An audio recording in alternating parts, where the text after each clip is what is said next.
Hear it. All right, Fauss and Bulldog here. We're discussing the World Cup 2022, and we're recording this December 3rd in the evening. So Argentina has beaten Australia to move on to the quarterfinal, and then the nether regions beat the USA to meet Argentina. Now, there's a lot to unpack coming out of this World Cup. And I'll throw it to you. What's your initial thoughts on this World Cup that several hundred, maybe even thousands of migrants died just so you can enjoy? Yeah, right. They Right. did building the stadiums, right? But not officially. If you listen to the official reports, only two people died, and that was not related to their work. It was, one of them died from smoking, and I think the other was COVID or something, Yeah, because just everybody's dying of COVID. excitement. Excitement, that's what they died of. You're right. Well, I mean, it's been interesting so far. I know we were trying to get together earlier in the tournament and couldn't make it work, but yeah, we're already on to the knockout stages. And as you said, USA played today. A lot of hype around that game against the Netherlands, but Netherlands came through 3-1. And then the second game, Argentina beat Australia. I thought that was going to be a bigger score. I thought Argentina were going to dominate, and for the most part they did. But Australia scored, and it made for a nervy finish. But yeah, I mean, I'm enjoying the World Cup so far. England's still in it, which helps, and I think they should beat Senegal tomorrow. But then they're going to lose to France on the Saturday after. Anyway, we're not getting past France in the quarterfinals, so that will be that, and then we can just stop talking about it completely. Because once USA and England are out, what's there left to talk about? Well, there are some countries, the injuries are catching up to them quite a bit. Nothing worse than Brazil, but I Yeah, know France does have a couple people out. yeah. I mean, the shocks in the early rounds were quite fun to see. Germany going out, that was a bit of a shock. Saudi Arabia, beating Argentina in the first game, that was a bit of a shock too. And then England, USA, I thought USA completely outplayed England and probably deserved to beat them. But it was a pretty boring game, that one. But I think USA were a better team. So Belgium, world number two, they've gone out in the group stages. That's a shame for them. So yeah, interesting so far. But you're still going to end up with when you get to the business end, you're still going to up with teams like Netherlands, Argentina, Brazil, France, Spain. Those kind of teams are always going to be, well, I say always going to make it through near the end. But then, Germany and Belgium went out, which was a shocker. But there you go. Well, let's start with the USA and England. Obviously, then we'll go on to some other stories because there is some interesting stories, including Belgium, like you said, because they kind of imploded from inside their own locker room. We start with the U.S. I think a lot of people still consider this a success, even getting to 16. Now, obviously, they've done it before, but they haven't been in it the last couple cups, and a super young team. Yeah, I think you're right. And they're really, athleticism is what impressed me. They just keep running and running, and they're pretty fit. And I think we had said this the other day, me and you, when we were talking. It's a shame that, more people in the USA, especially people going into the athletic fields, are not big fans of soccer, because I think you could have a really good team. But the problem is that because there's not as big an audience over here, it's still kind of a selective sport, maybe.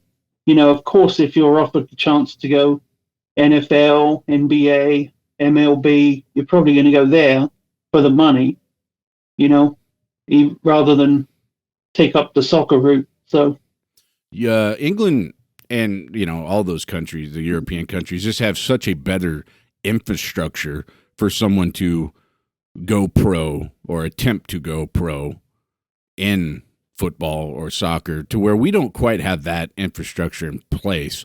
yeah, that's true. And the other thing about it is, I know we've talked about this before. Just in other countries, especially the Latin American countries and in the countries in Europe, it's just so much bigger than any other sport. And I'm like, here you have, like we said, NFL, NBA, or college sports even, NFL, and NASCAR, and there's a pretty I don't know about even split, but you could probably say, 30% of people like NFL, 30% like baseball. Do you know what I mean? Over there in Europe and Latin America, it's like you ask 10 guys, what's your favorite sport? Nine of them will say soccer or football, and the other one will say cricket or darts or snooker or, you know, rugby, maybe those kinds of things. But it's just so big everywhere else in the world, but it's not really caught on here yet. But I think that team in 4 years is going to be really good. There's already, you can see a few really good players on there. So I think in 4 years, maybe they can go a bit further than the last 16 and then try and progress that way. But I've been impressed with USA this tournament. I mean, they hadn't lost until today. So, I just thought you know, I thought their attack was very abysmal at times. I think their striking is pretty much how Ryan Sedge looks. Shit. yeah, yeah, they don't really have someone that's going to score the goals. But I mean, their defense and midfield wasn't too bad. But yeah, if you could get a striker in there, someone who's pretty good, and you have had good strikers in the past. Landon Donovan, who's doing all the commentary now. 15 years ago, Clint Dempsey, he was really good. He played for, dare I say, he played for Spurs briefly in England. So it feels like, but back then that was the USA that didn't have a good defense, so you'd be conceding three but scoring two. Now it seems to have flipped the other way. The defense is pretty solid and the midfield isn't bad, but they've just got nobody for that final third to stick the ball in the back of the net, as we would say. Yeah, I would say the defense played really well until today, where I don't know if it was just they were kind of tired. I know they were battling a little bit of injuries, but Netherlands really, when they took advantage of their chances pretty good. Yeah, but once they've scored, once you're 1-0 down, you've got to come out and play. You can't, to lose 1-0 in a group game is not a bad deal. To lose, I mean, it's win or go home now, isn't it? So once the team scores, because I saw it with Australia too, once Argentina scored, they almost conceded another three or four because they're further up the pitch trying to score themselves because they know if they don't score, they're going home. But I thought the yeah, USA failed to get deep sometimes, but I mean, hopefully they will learn from that. I do think 4 years from now, 8 years from now, because it'll probably influence a few people, you would think. So I mean, obviously it takes time because a young kid now, even if they're 10 years old, it will probably be at least 2 World Cups away, maybe even 3. yeah, I think exactly that. And I think it's getting bigger here. And I honestly, since I've lived here for 20 years, this is the most enthusiasm I've seen for a World Cup, from the USA fans, from the American people. A lot of it right here in Kansas City, Power and Light, they keep showing that on TV. Yeah. Because we had, a few thousand people gathered there to watch the games, even at 9 o'clock this morning when it was 25 degrees. Yeah, I think they can keep building. They can keep that team together, and they're not so many injuries next time. And I know your main guy, whose name escapes me at the minute, the striker, got injured the other day. I was watching him play today. I don't think he was 100%. But of course, if you ask him, are you fit to play in one of the biggest games of your life? Of course, he's going to say yes, even if he's not doing very good, because he wants to play. Yeah, Pulisic? Yeah, Pulisic.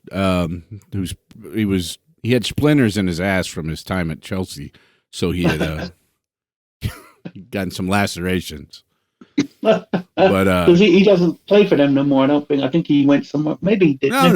He's still there. He just don't. You don't see him. He was hoping with the Tuchel change that he'd get some more playing time. It just hasn't happened yet. But I mean, playing for Chelsea, and it's not going to be all that easy to get time. Well, he's going to be off now then until the day after Christmas, because that's when the Premier League restarts. Because that's the other thing about this World Cup in Qatar. It's so hot out there, because normally the World Cups are in the summer, like when there is no Premier League season. But it's so hot out there in the summer, like 120 degrees or something.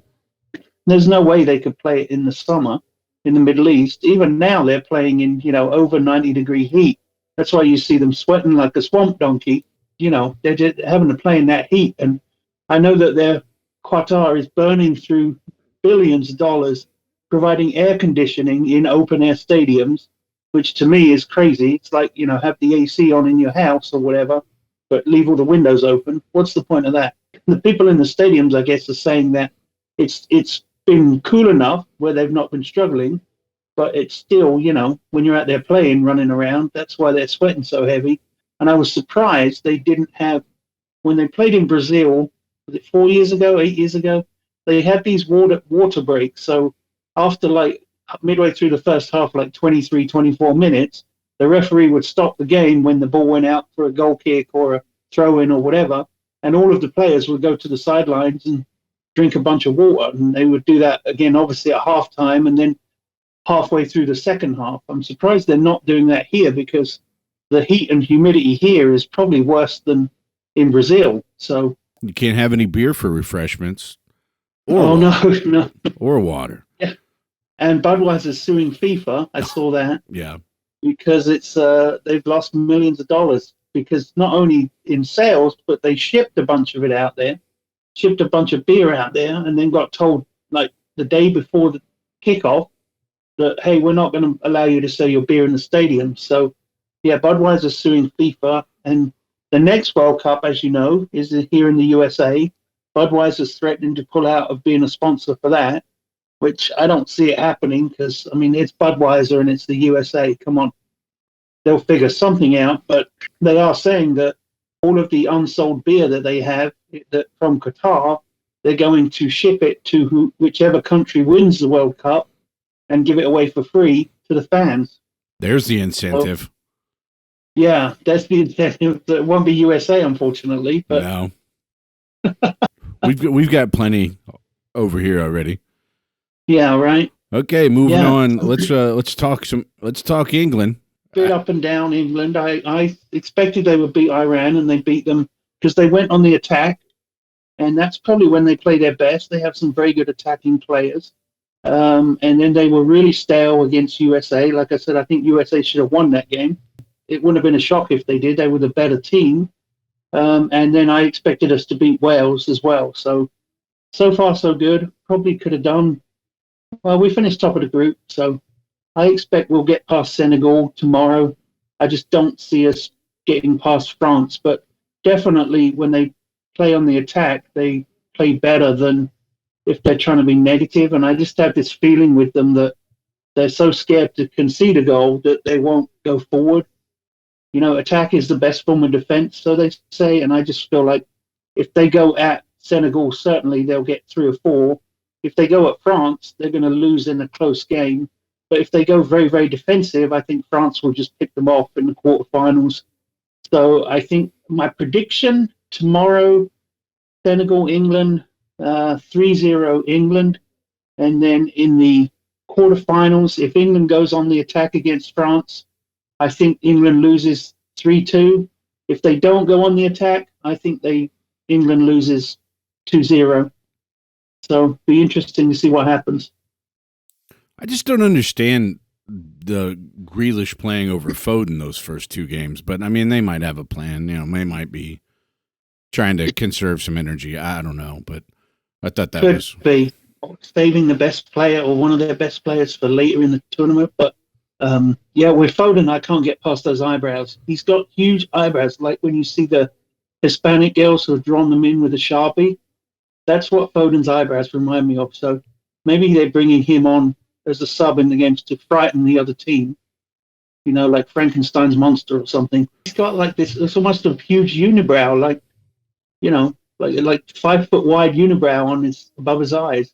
So that's a bit disheartening. I mean, not disheartening, but it looks weird. But then the last World Cup he came to, or maybe it was the European Championships last year, he dyed his hair like almost completely white.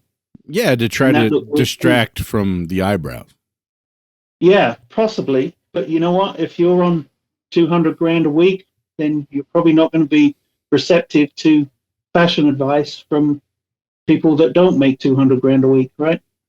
Yeah, he doesn't care what we have to say.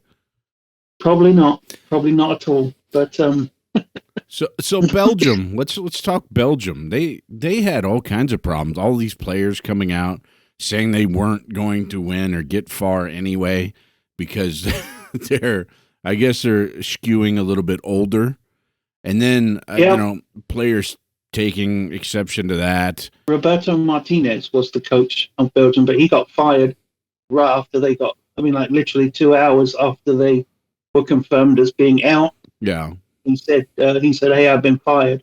From all accounts, and of course, you never know what really went on inside the Belgium locker room. But I guess the players are getting old now, so their best generation of recent players is probably past them because they're all going to be 35 in the next World Cup. So, but yeah, apparently some of those players just didn't like each other and were not getting along. So it's difficult to be a cohesive team when the guy that you should be passing it to, you're not passing it to because you don't like him.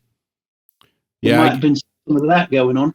Some of them took different flights home than the Yeah, others. Yeah. I mean that's just strange. So, I mean you've got to. I don't know who you were blaming that situation, but I don't know. But they're currently number two in the world, but I think they're going to drop. They're kind of number two because they got to the semi-finals of the Euros, and they beat a lot of teams in the qualifying games for the World Cup, but teams that were like terrible. They were beating them 4-5-0 quite easily. And same with England. They're so high up the rankings. I think they're fifth or sixth or something. But that's only because all the teams they played in their qualifying group, there was probably six other teams in their qualifying group, and the second best team in the group was only half as good as England.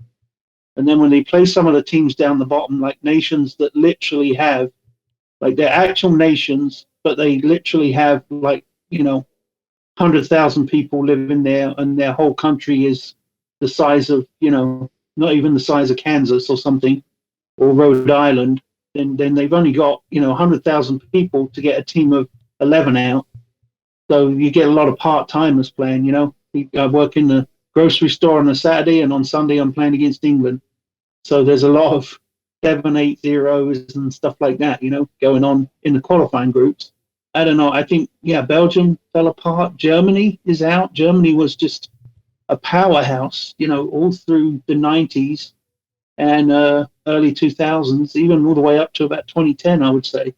Germany was right up there. You would expect them to be in the last four of any major tournament, and yet the last two World Cups, they've gone out in the group phases, and then they got beat by England, which is rare because all of my time growing up, and I was born in the mid-70s, all of my time growing up, England would almost never beat Germany in football. Or the joke was that, and this happened quite a few times, we would take them to extra time and penalties, and then we'd lose to them on penalties.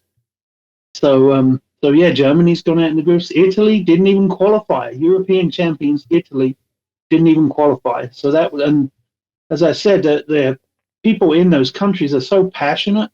That's like a huge failure for them. I remember in 1994, England failed to qualify for the World Cup, which ironically, they had it here in the USA. That was the last one here in the USA, 1994.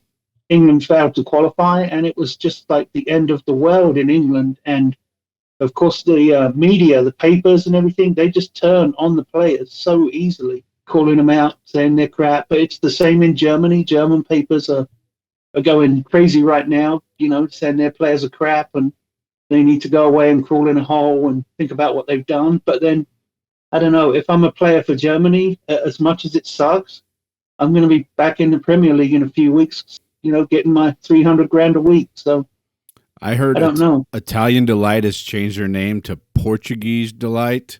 Portuguese delight. Maybe. Who's Portugal got? Let's have a look at that. Portugal's got Switzerland. Yeah, I could see them winning that. Did you see Ronaldo, acting his typical self? He said someone from Korea told him to leave quick or something like that, and he took exception to it. Yeah, well, I had said this to you before as well. The play acting, I hate it. I know it's part of the game, and if you're not doing it, the other team are, it's going to be an advantage. But I just it brings my piss to a boil when I see, he taps him on the shoulder and the dude grabs his face like someone's like a Muay Thai professional has punched him in the face, and he barely got touched. I mean, they're rolling around. Messi was doing it a lot today. I've seen it. He got tripped and then he rolled, and then he looked to see if the referee was looking at him. And then when the referee did look at him, he put his hands to his face and started rolling around again. And I'm like, come on, man, stop. That just I think you call it flopping over here, don't you? But it just drives me crazy. It's like, okay, if you're really hurt, you're really hurt. But you don't need to be going like someone shot you from the stands, like there's a sniper in the stands and he's taken you out, when you barely got touched or you've had worse cuts shaving or whatever. They need to get some Tyson Furies out there to play. That's what they need. Iran, kind of a sad story. Yeah, I was going to come on to that. That's just terrible hearing the stories out of there. Like they didn't sing the national anthem in the first game. And then I have it on good authority that when they played the USA, they didn't shake their hands afterwards because their own government threatened to kill them and their families if they shook the hands of American people. That's just wild. I mean, then you heard the story of the guy getting shot in the head for honking. Yeah, for honking his horn. Yeah. I mean, that's just crazy. I mean, I can't remember the guy's name, but I know I said this to you the other day. In the World Cup in 1994, Colombia was playing, and they were kind of I think if they got a draw, they would have been okay, but one of their players scored a freakish own goal near the end of the match, and they lost 2-1 or something. Well, when they got home, so they went out in the group stages. When they got home, the Colombian drug lords got together and just murdered that guy. Like, hey, you fucked up our World Cup. We're out, so you've got to pay. Yeah, I mean, I said there's a lot of passion around it, but I don't think people should be dying over it, Okay, what are some other story? Serbia out. We saw that. That's kind of shocking. They have two really good strikers. Did great to get here, and then you just can't rely on two good players. Yeah, doesn't work. But Canada out too. I saw that. They expected a little more. Poland got through on a fair play tiebreaker. Yeah, I think that's right. Is it? Or didn't they score like in the end of something? They had less yellow cards than Mexico, so they went through. They were good boys. Yeah, the Polacks. And sometimes when you get down that far, that's how it goes. If you it kind of goes points obviously, and then the game between you. But if that was tied, then it's how many goals did you score, and then if that's tied, so there's like a set of like 7 or 8 criteria, and number 8 is they literally put both your names in a hat and pull one out if they can't separate you another way. But yes, they take into account. And who's it got dumped? Mexico got dumped, didn't they, because of that? Which upset a few of the people around here, because we have a big Hispanic population in the USA, don't we? Too many yellow cards. Too many yellow cards. Yeah, they were all gathering in the Power and Light District in Kansas City as well when Mexico were playing. So, but yeah, Poland got through, I guess, on the fair play is what they call it. Fair play. They had less cards, so through they go. They're going to play. They play France. Oh, okay. They're not going to beat France tomorrow morning, in fact, at 9:00 our time. So France versus Poland. France will win that. England will win their game, and then France will beat England in the quarterfinals. Do you have a dark horse? Do you think Korea or Japan, or are they done as soon as they take the field again? I don't think Korea's getting past Brazil. I know my wife asked me this earlier. She said, she said to me, we were watching Argentina, Australia, and they were saying all through the game, 20 minutes have gone by and they can't believe Argentina aren't 3 up already because Australia was such a big underdog. She said to me, I'd really love to see, an underdog team win the whole thing. And I said, what, you mean like England? They got to be an underdog team, right? Well, I mean, a lot of people have them as the 5th best team. I mean, when you get down to 8, then technically, yeah, you'll start being an underdog. I mean, you'll probably be an underdog in the quarterfinals. I don't know who's in your bracket down from that. I haven't studied it, but I don't think it's easy. No, it gets harder and harder. I mean, Japan, Croatia, I could see Japan winning that, but then they'd have to play Brazil in the quarterfinal. They're not getting past Brazil. Yeah. I think it's going to be Netherlands, Argentina quarterfinal, the first one. I mean, that one's tough to call, but I could see Argentina winning it. So I could see Brazil Argentina in one semi-final, and then probably France and Spain in the other semi-final. Brazil and France in the final, and France wins it. That's my prediction. Well, so But in terms of no underdogs there. quote unquote biggest underdog, I mean, USA and Australia are out. Japan and Croatia's not as big as an underdog because they were in the final last time. Japan is an underdog. South Korea is an underdog. Senegal's an underdog. Poland probably an underdog. Morocco definitely. And then you've got Portugal. I mean, they're probably, to me, the biggest possible underdog. But I think they're probably they got Switzerland on Tuesday. I think Portugal will beat Switzerland, but then I think they're going to have to play against Spain in the quarterfinal next Saturday morning. And I don't see Portugal beating Spain. So, yeah, I think Spain, France in one semi-final, and France wins it through to the final. And I think probably Brazil, Argentina in the other semi-final. And those two nations hate each other, Brazil and Argentina. And then I still think France, Brazil in the final. So I'll be surprised, but maybe Portugal will get past Spain to play France in the semi-final. We'll see. But, yeah, I don't see Japan, Croatia, South Korea, Senegal, Poland, or Morocco, or Switzerland. I don't see any of them getting to the semi-final, but you never know. It's been entertaining. You know, all the stuff around human rights and everything is crazy, but it's been entertaining. And I was seeing about the prices to go there, and, you know, hotel rooms. It's like when NASCAR comes to Kansas City. That whole area that whole Legends area has hotels and stuff. And they're, I don't know, $100 a night to stay there, except on NASCAR weekend when it's like $350 a night to stay in that same hotel. And I think that's what Qatar has been doing, except they've been renting out tents to people instead of hotel rooms. Tents with like a porta potty in the corner for $500 a night. 5-star tent? 5-star tent, yeah. Nice. That's courteous of them. That is courteous of them, yeah. But I mean, I don't know.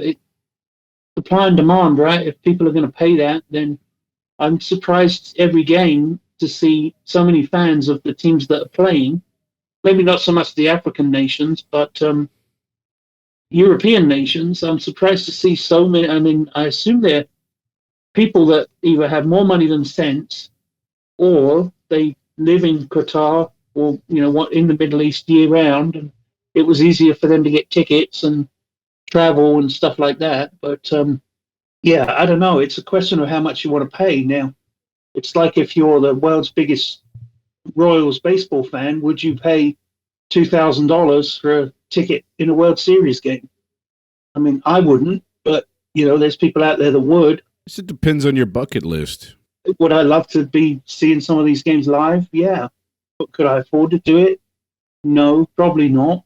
But there's a price I'm willing to pay to do it. It's like the Chiefs games here. I've lived in Kansas City for 13 years, never been to a Chiefs game, not once. And the reason is the tickets to get there and the parking, and, you know, for a couple of beers for two people, you're looking at $500 for one game, right? I know they had this thing that I learned about, the blackout thing, where if not enough tickets are sold, they threaten not to show it on TV. But, I mean, that hasn't been an issue recently, has it? I don't recall ever a Chiefs game being blacked out for lack of sales, especially now that they're actually doing pretty good for the last 3 or 4 years. Yeah, several years ago it happened a couple times, but then companies just buy a bunch of tickets so it doesn't get blacked out.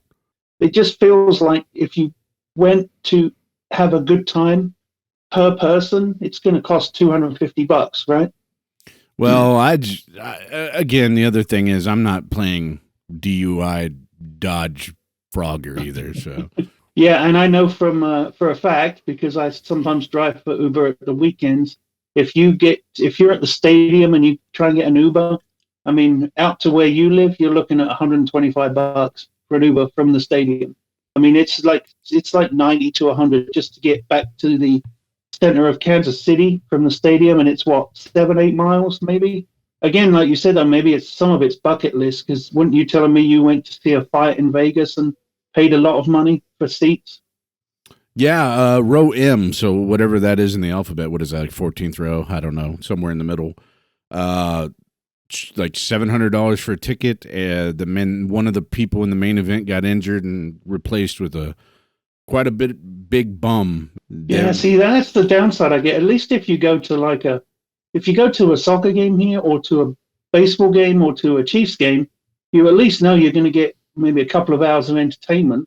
What if you've paid $700 to see, Conor McGregor or somebody, and he just comes out and punches the guy once, and the other guy goes down? Is that money well spent? Or he gets injured, and Ryan Sedge is his substitute or something. Back up. Actually, talking about Ryan, I spoke to him the other day. He's having great success with his Shaving Ryan's Privates, his movie that he did. Mm-hmm. So now he's working on a new movie, and it's called Harry Potter and the Sorcerer's Bone. It's a fantasy about a wizard with a 10-inch cock, and he's going to be playing the part of Harry Potter. So watch out for that one. That'll be a good watch for Christmas with the family, I guess. Yeah, big things headed his way in more ways than one. Yes, indeed. Ads on TV with David Beckham and what's his name, Peyton Manning. And where they're arguing about whether it's called soccer or football, and then they start arguing about whether they're called chips or crisps, because that's what we call them in England. They're funny the first 3 times you see them, but now it's like, oh, okay, this is excruciating. It doesn't help that we had one of our most inbred sounding athletes talking about this stuff. Yeah, us too. They're both in the same commercial. But what do they care? They've got so much money. They don't care what we think of them, do they? Well, David Beckham does make an appearance on that Welcome to Wrexham. He goes to one of their games at Wembley. So of course he does. Yeah. Why wouldn't he? Free TV advertising, It's like when he played, he was very clever about whoever scored the goal, he would make sure he'd be one of the first ones there congratulating them. Or if he was at the other end of the pitch or a long way away, sometimes he would wait until all the other players had congratulated whoever scored the goal. And then he would go over and give them a big hug, because he knows it's on TV. It's all about marketing. That's what it is. Very, very clever. So what a coxman. What a coxman, yeah. And he speaks with that super high voice too. Now, I can't say anything about that because I've been accused of being a woman on the phone a few times, but I'm actually gender fluid when I'm on the phone. So sometimes I can talk like this, or I can talk like this. But he has a very high voice for a man. And now I'm just insulting him personally, and I know he thinks the world of me, so I shouldn't say anything bad. He's not going to be happy when he hears this. But there was a reference to in one of those commercials. Peyton Manning says something about golden balls. He's like, "Look at my Super Bowl trophies. These are balls, golden balls." Well, years ago, when Beckham first got famous in the mid-90s, and he started dating that Spice Girl, she leaked. I don't know if she leaked to the press on purpose. It was very funny at the time that her pet name for Beckham was Golden Balls. Now, I don't know if it was because he painted his balls gold or wore gold underwear. I don't know, but she did come out like on like a comedy show or something, like a Saturday Night Live or a Late Night with Conan kind of show, and let slip that her pet name for Beckham is Golden Balls. What's your wife's pet name for you? Dipshit. Yeah, I was going to say, I think mine is Oi. Oi. Okay, yeah, so we should definitely try and get back together again soon, especially because this is the first time we've done a remote. Normally we're together in the same room, right? But we figured out a way to do this remote, so that will certainly make things easier, because when we get together, we do tend to have 1 or 2 Budweisers. Yes, we're allowed to. And Nugenics. Don't forget Nugenics. Fist fights and fucking. Well, Tyson Fury just fought tonight, didn't he? Kind of. It wasn't much of a fight, but yes. Oh, I didn't pay to watch it. You probably paid $120 or something just to watch it, didn't you? Or did you stream it from an illegal Russian website? No comment. But I was following it on like the BBC Sport had like a live text, a live update thing like they do with the football, soccer, whatever. I was following that. It sounded like Fury could have took him pretty much any time he wanted, but the guy went 10 rounds, right? Yeah, it wasn't good. The guy was just a heavy bag for him. So Was he toying with him like Apollo Creed toyed with Ivan Drago? This was a very weird fight. This was the third time Fury's fought the guy. He's beat him every time. This guy had 12 losses. This was very much a just keep busy fight. This was strange. It was a strange booking. Like a sparring. Yeah, pretty much. But he probably still got paid $100 million for it or something, right?